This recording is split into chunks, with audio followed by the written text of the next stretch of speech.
Welcome back to my channel, Stories Beyond the Porsche. So let's get started.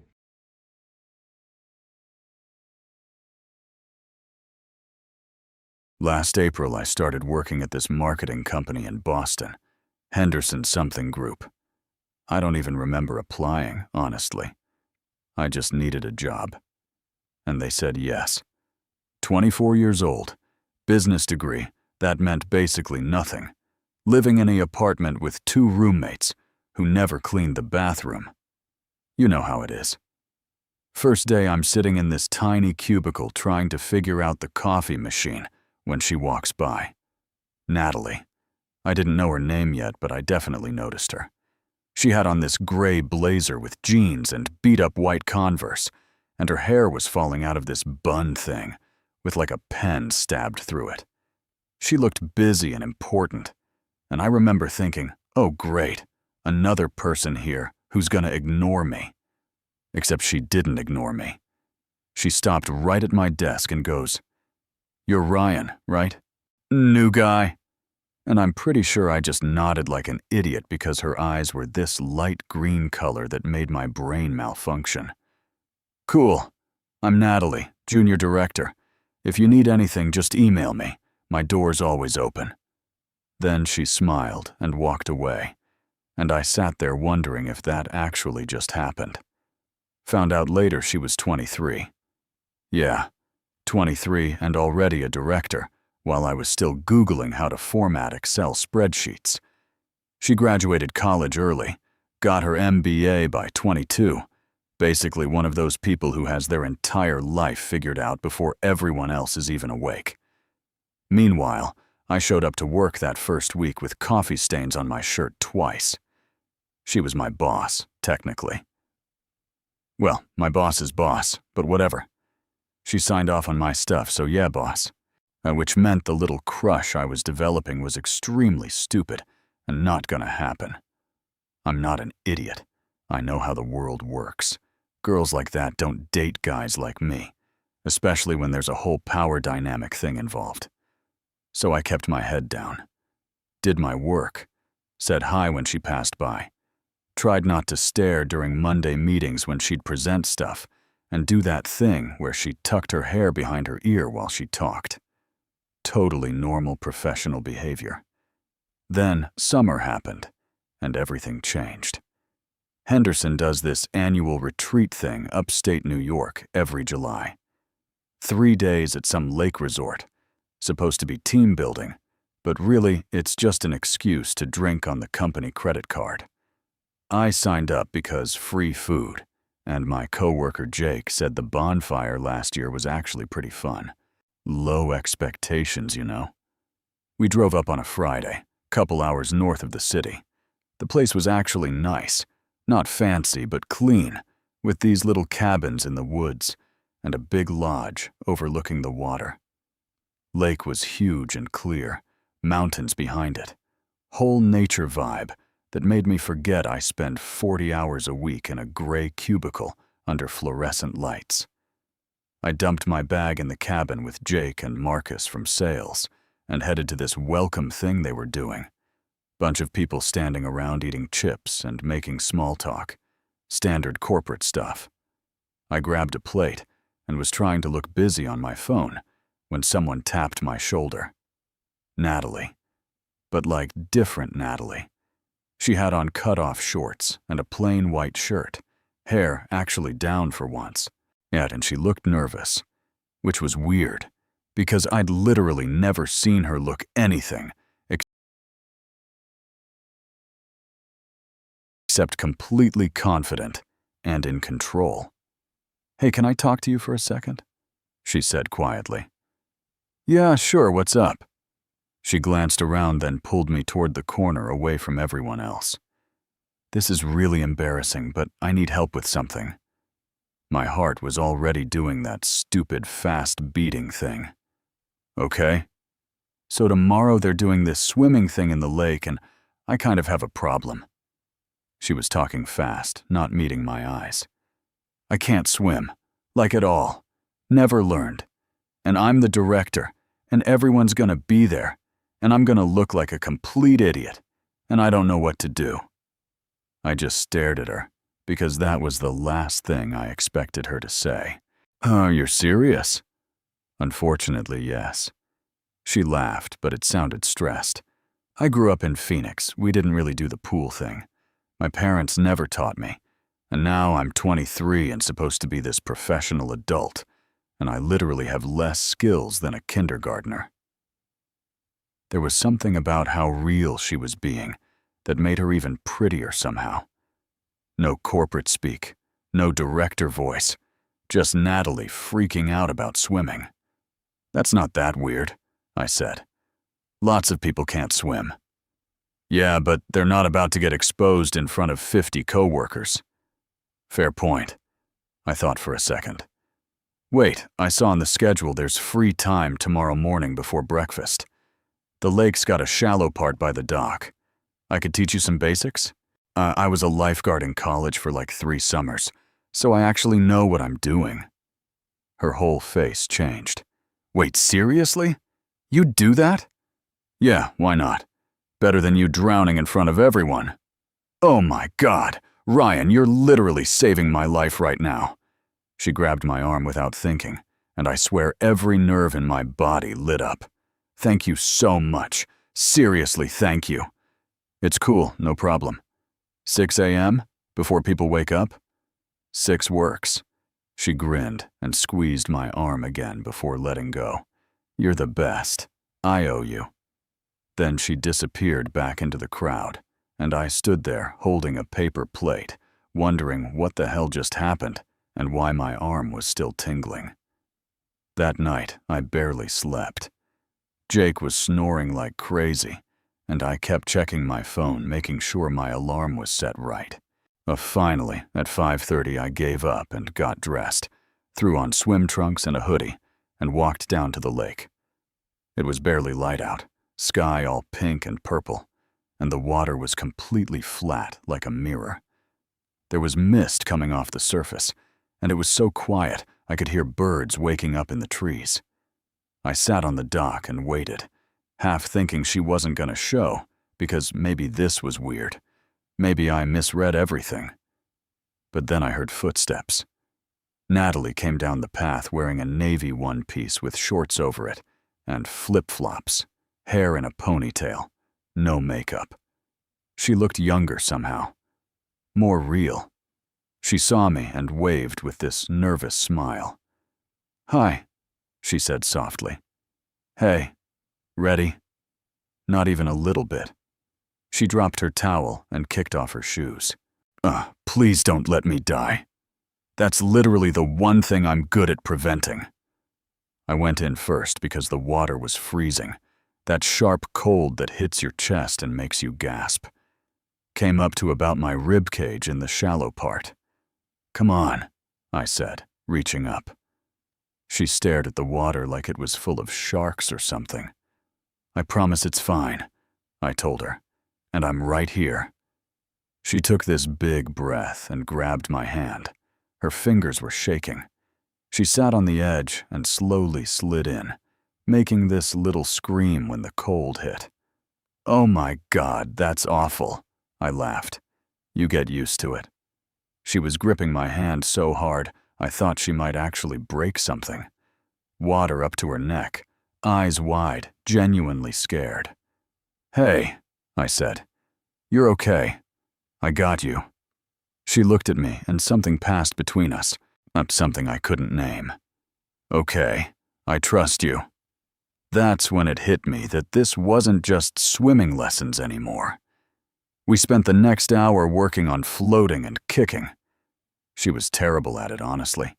Kept panicking and grabbing onto me. But she was laughing at herself and trying so hard, and I don't think I'd ever liked someone this much. At one point, she went under by accident and came up choking. Hair stuck all over her face, and without thinking, I reached out and pushed it back. We both froze. My hand was still on her cheek, and she was looking at me with those green eyes, and the sun was coming up behind her, and I thought, this is it. This is the moment where everything changes. "Ryan, she started. Then we heard voices from the lodge, people waking up.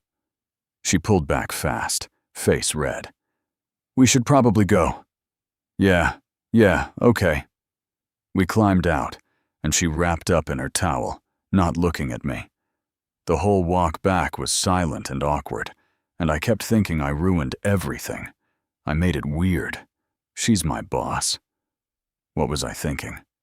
At the fork where the paths split, she finally stopped. "Thanks for this morning," she said. "Really?"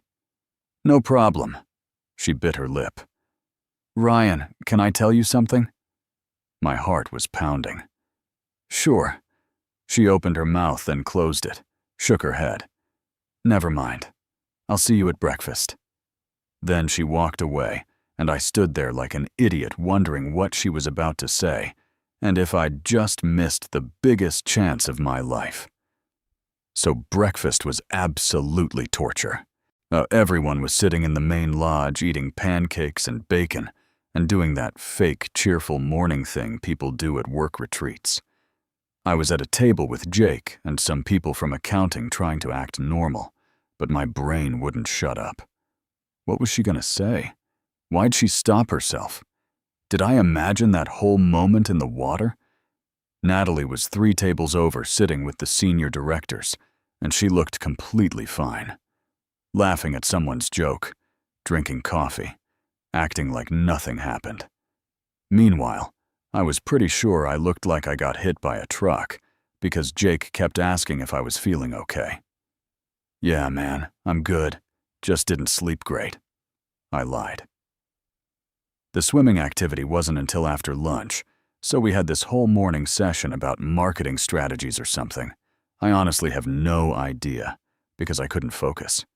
Natalie presented some slides about Q3 projections, and I just sat there, watching her be all professional and confident, and wondered if I'd completely made up the connection between us. Maybe she was just being nice. Maybe I was reading into things, because I wanted them to mean something. Maybe the hand-holding, and the eye contact, and the almost confession were all in my head. Lunch came and went. Then everyone started heading down to the lake with towels and floaties, and all this energy like we were 12-year-olds at summer camp. I hung back, not really wanting to watch Natalie pretend I didn't exist. But then my phone buzzed. A text from a number I didn't have saved. "Meet me at the dock in 5 N." My stomach flipped. How'd she even get my number? Probably from HR or something. And I stared at the message for way too long before typing back, "Okay." I walked down to the water, and she was already there, standing at the end of the dock, away from where everyone else was setting up. She had on a different swimsuit now, this dark red one, and she looked nervous again. That same energy from this morning. "Hey," I said. "Hey." She was picking at her nail polish. "So, I wanted to apologize for being weird earlier." "You weren't weird." "I was definitely weird." She laughed, but it didn't sound happy. I don't know, I freaked out a little." "About what?" She looked at me, and her eyes were doing that thing where you can tell someone's trying to figure out what to say. "Can we go somewhere more private? This is gonna sound insane, and I don't want people overhearing." My heart was racing now. "Yeah, sure. Well, there's that trail behind the cabins." We walked away from the lake, past the lodge, onto this dirt path that went into the woods. Nobody else was around, because everyone was at the swimming thing. Birds were chirping and leaves were crunching under our feet, and neither of us was talking, which made everything feel even more intense. Finally, we got to this clearing with a fallen log, and she sat down. I sat next to her, not too close, but not far either. "Okay. So," she started, then stopped, took a breath. "God, this is harder than I thought." "Just say it," I said quietly.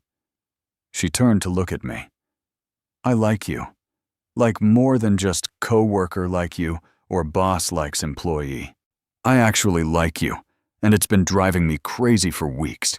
And this morning when you were teaching me to swim, and you touched my face, I almost kissed you right there.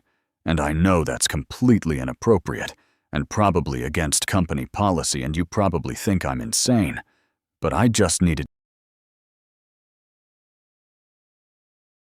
to tell you, because I can't keep pretending I don't feel this way." She said it all in one breath, and then just sat there, staring at me, waiting for me to react. I couldn't breathe. My brain was short-circuiting. Natalie Reed, my boss, the girl I'd been crushing on since day one, just told me she liked me. "You're serious?" I finally managed to say. "Unfortunately, yes." She laughed nervously. "And if you don't feel the same way, that's totally fine. Well, we can forget I said anything and just go back to normal, and I promise I won't make things weird at work." "Natalie," I interrupted her. "I've liked you since literally the first day I started. I just thought there was no way you'd ever be interested in me." Her eyes went wide. "What? Why?" "Because you're you. You're a director, and you have your life together, and you're smart and funny and beautiful, and I'm just some guy who can barely work the copy machine." "You think I'm beautiful?" "Are you kidding? Everyone thinks you're beautiful." She was smiling now, this real, genuine smile that made my chest hurt. "I think you're beautiful, too. I mean, handsome. You know what I mean." I laughed, and suddenly everything felt lighter. "So what do we do now?" Her smile faded a little. "I don't know. This is complicated, right? Well, I'm technically your supervisor, and there's probably rules about this." "There's definitely rules about this." "Yeah." She bit her lip. "Maybe we shouldn't do anything. Maybe this was a mistake to even bring up." "Do you think it was a mistake?" She looked at me for a long time. "No, but that doesn't mean it's smart." We sat there in silence, and I could feel the moment slipping away. All this honesty and possibility, and it was about to disappear because of corporate policy or whatever. Then I made a decision. "What if nobody knew?" I said. She frowned. "What do you mean?" "What if we just, I don't know, kept it between us? We're careful at work. We don't tell anyone. We just see where this goes without making it complicated." "You want to secretly date your boss?" When you say it like that, it sounds bad. Because it is bad. Ryan. Now, if anyone found out, we could both get fired. Or at least I could definitely get fired because I'm the one with the power here technically. So we don't let anyone find out. She was quiet, thinking. I could see her weighing options in her head, being all logical and responsible like she always was. "This is crazy," she finally said. "Yeah. Like genuinely insane." "Yep. We could ruin our careers." "Probably." She turned to me, and there was this look in her eyes. Scared, but excited. "Okay. Okay. Okay, let's do it. Let's be completely stupid and reckless and see what happens." I grinned. "Yeah? Yeah." She was grinning too now. "But we have rules. No touching at work, no looking at each other weird in meetings, no texting during office hours, unless it's actually about work. But we have to be so careful." I can do careful. "And if it gets too complicated or someone starts suspecting something, we end it immediately. No drama, no mess, just done." Agreed. We shook on it, which felt ridiculous but also kind of perfect. Her hand was warm and soft, and I didn't want to let go. "So does this mean we're like dating now?" I asked. "I guess so." She laughed. "God, this is so weird. I've never done anything like this before." "Me either. We're gonna be terrible at sneaking around, aren't we?" "Absolutely horrible." She stood up and brushed dirt off her legs. "We should get back before people notice we're both missing." "Good point." I stood up too. "So what now?" She looked around to make sure nobody was coming, then stepped closer to me, close enough that I could smell her shampoo, something flowery and sweet. "Now I do something I've been wanting to do for months," she said softly. Then she kissed me. It was quick and gentle and perfect, and when she pulled back, I was pretty sure I'd stopped breathing entirely. "Okay," she whispered. "Okay, that was worth risking my career for." I laughed because I couldn't form actual words. She smiled and grabbed my hand and squeezed it once before letting go. "You go first," she said. "I'll wait 5 minutes, then follow. Can't walk back together." "Right.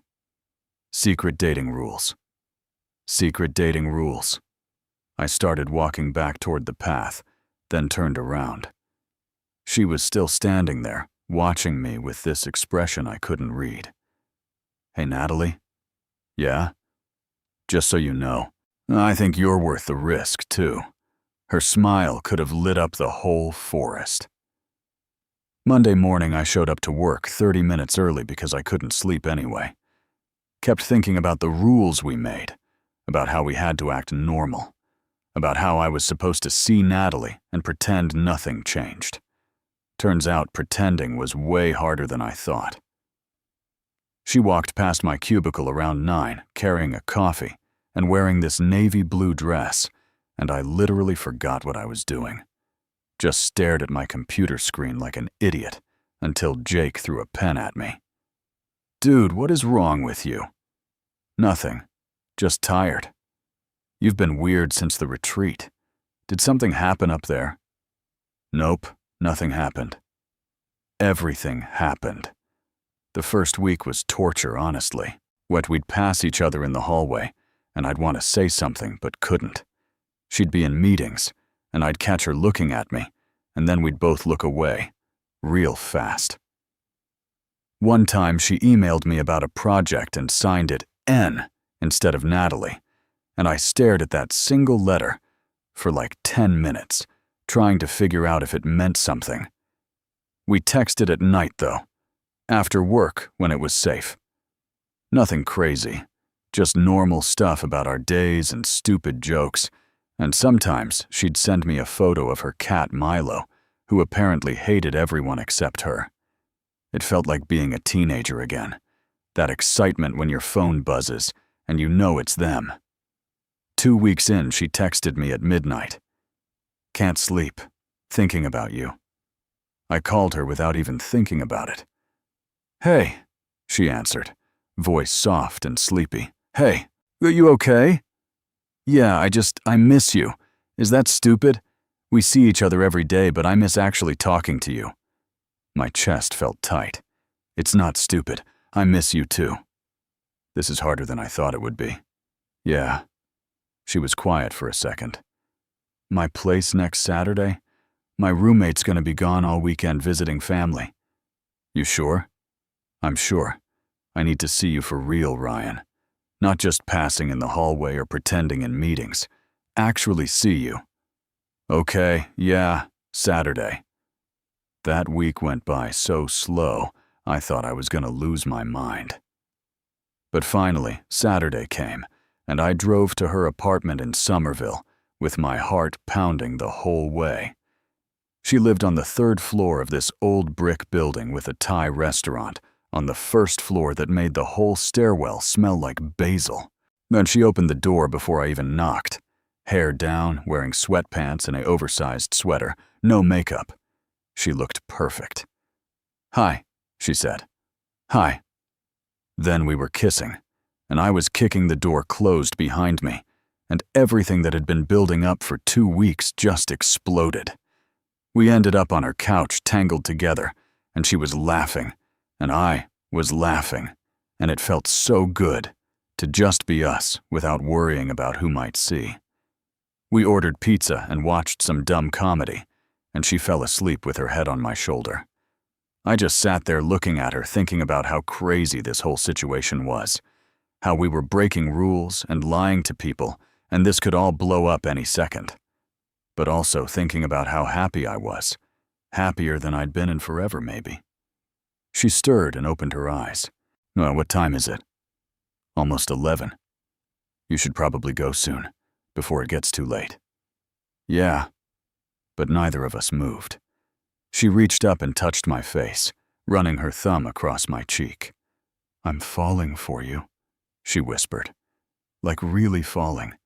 And it scares me. Why does it scare you? Because what if we get caught? What if I lose my job?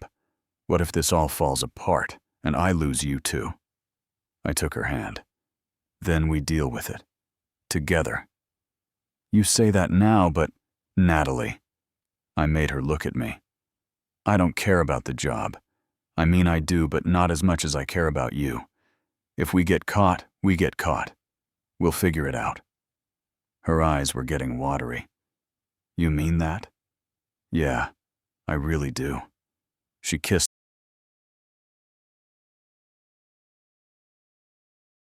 me again, softer this time. I'm falling for you too, I said against her lips. In case that wasn't obvious. She laughed, and it sounded like relief. 3 months went by like that. Secret weekends at her place, late-night phone calls, stolen moments in the supply closet at work. Which sounds cliché, but honestly, it was the only place we could be alone. It was exhausting and stressful, and the best thing that ever happened to me. Then, one Tuesday in October, everything changed. I was at my desk when Natalie's boss, Mr. Henderson, called me into his office. My heart dropped. This was it. Someone saw us. Someone figured it out. We were done. But when I walked in, Natalie was already there, sitting in one of the chairs, and she was smiling. "Have a seat, Ryan," Mr. Henderson said. I sat down slowly, confused. "So Natalie came to me yesterday with something interesting," he continued. She told me about your relationship." My stomach dropped. I looked at Natalie, but she just nodded like it was okay. "She also told me she's putting in for a transfer to our New York office. They need a new director down there, and she's accepted the position, which means she won't be your supervisor anymore." I stared at him. "Wait, what?" "I'm moving to New York," Natalie said. "Next month. And you won't be reporting to me anymore, so there's no policy violation. But you love Boston. You love this office. I love you more." She said it right there in front of her boss and everything. And I'm tired of hiding. So I found a solution. Mr. Henderson cleared his throat. "I'll admit this is unorthodox, but Natalie's been honest with me, and you two kept things professional at work. So as far as I'm concerned, once she transfers, there's no issue. Congratulations, you two." I couldn't speak, just looked at Natalie, who was trying not to cry. "Can we have a minute?" she asked Mr. Henderson. "Of course. Take your time." He left and closed the door, and suddenly it was just us. "You're moving to New York?" I said. "Only if you want me to.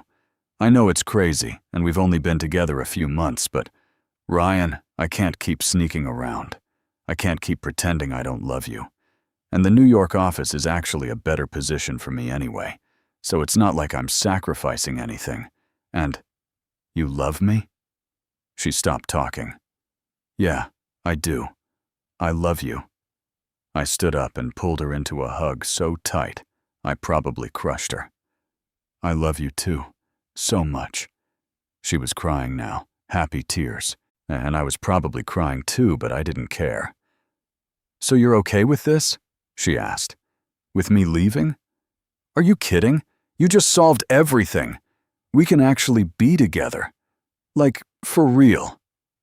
"Like for real," she repeated, smiling. That Friday was Natalie's last day.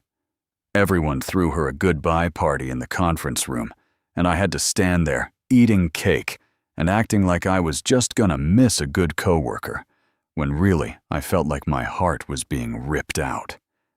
But that night she came to my apartment, and we stayed up till sunrise, just talking and kissing, and planning how we'd make long-distance work, until I could maybe transfer to New York too, or find something else down there. "This is gonna work," she said, curled up against me. "I know it is." "Yeah," I said, "it is." 2 months later, I was on a train to New York for the weekend. Natalie met me at Penn Station wearing a green scarf and the biggest smile I'd ever seen. "Hey, stranger," she said. "Hey, yourself." She kissed me right there in the middle of the station with hundreds of people walking by, and nobody cared, and nobody was watching, and it was perfect. We walked out into the cold December air, holding hands, and I thought about how we started. Secret swimming lessons, and stolen moments, and all that fear of getting caught. And now, here we were. Together. Finally. "I'm really glad you can't swim," I told her. She laughed. "Best failure of my life."